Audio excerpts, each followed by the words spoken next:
up, you guys? This is Rob from Guy Plays, and today we're going to take a look at how I feel about the Ignis Prime for Forma later. So, the Ignis Wraith and his blueprints were exclusively available during the Pacifist Defect Operation if you helped your clan reach the participation point threshold. However, if your clan happened to place within the top 10% of their respective tier, they actually got a copy of the Ignis Wraith blueprints within their research foundry for future replication, which means that there is potential that we'll be able to trade these blueprints out to other people. At least that's what I've heard on the grapevine. So for those of you who watched my In a Flash, none of this is news to you. You lose out on 2 base damage, gain 5% status chance, 7% crit, and 50 more in the mag. Now, all of these are small tweaks and changes which really made me think, what is DE doing? They're being a little shady. What's happening? So I actually spent some time on Warframe Builder last night, tweaking out a couple builds and seeing where everything fell. Now, some of their formulations are a little bit off when it came to statistics, so I had to kind of jump in game and triple check to make sure that my conclusions were all appropriate. But what I found with the Ignis Wraith is it seems like it was really positioned to be able to do a little bit more damage but still keep its identity as a status-based weapon. So when we were looking at the status version of the Ignis, it did have more status. It did have more status per second, which is kind of trash, and we'll discuss that while I'm shooting things.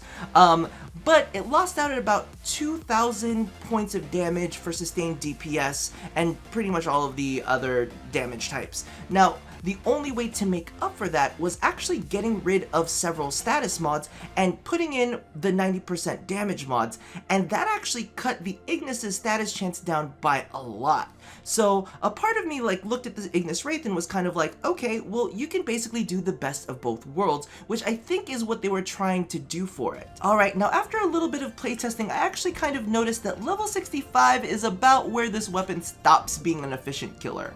Anything past that and it really seems to chug along. Even now, it's still kind of working to do a little bit of damage. And as you can see, I did not put in Blast in this combination, number one, because the build's a little tight, having to fit in crit mods and whatnot, but at the same time, this helps you get some headshots. But you know what? You do as you please with your build. If you are looking for control, you see that this thing can still put out a good amount of status. Now, let's talk about status per second real quick.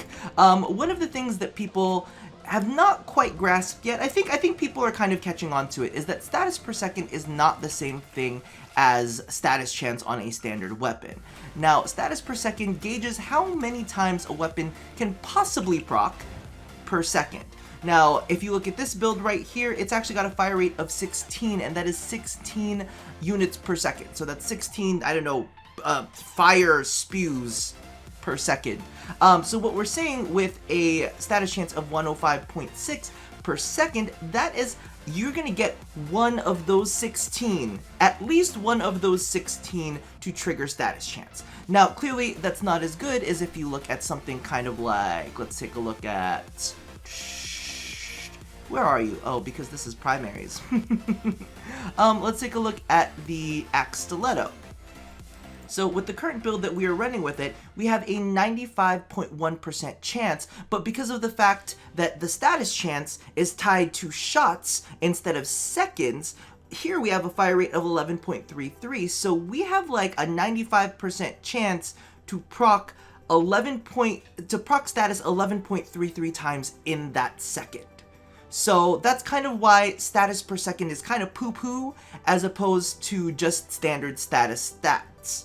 That's a lot of S's at the same time. So status per second is not as great as a lot of people seem to think it is. That's why everybody's like, it's 105% status. Status per second, not the same thing as status. Now, the one thing that you will notice with this current build that I'm running is yesterday when we were talking about it, I was actually using Argon Scope in the build. Now, because I was doing some experimentation in the Warframe builder, I actually had noticed that putting on a speed trigger instead of an Argon Scope actually did a lot more for its damage than it did than Argon Scope did.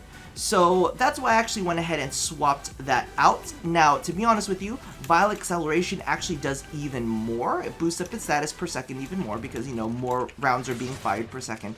However, the only reason I do not have that equipped in is mainly because of the fact that a lot of these continuous fire weapons tend to have issues with ammo consumption.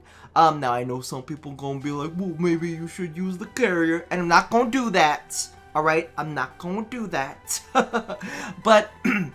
But I decided to go with speed trigger instead, as to not fuck with the ammo economy, just as a little bit of a trade-off. I'm not expecting this weapon to be super ultra powerful, so it's one of those things where it's kind of like, well, okay, if I trade off a little bit of your, you know, topped out not status per second, but damage per second and sustained DPS and all of that kind of stuff, I'm willing to trade a little bit of that for a little bit of ammo economy.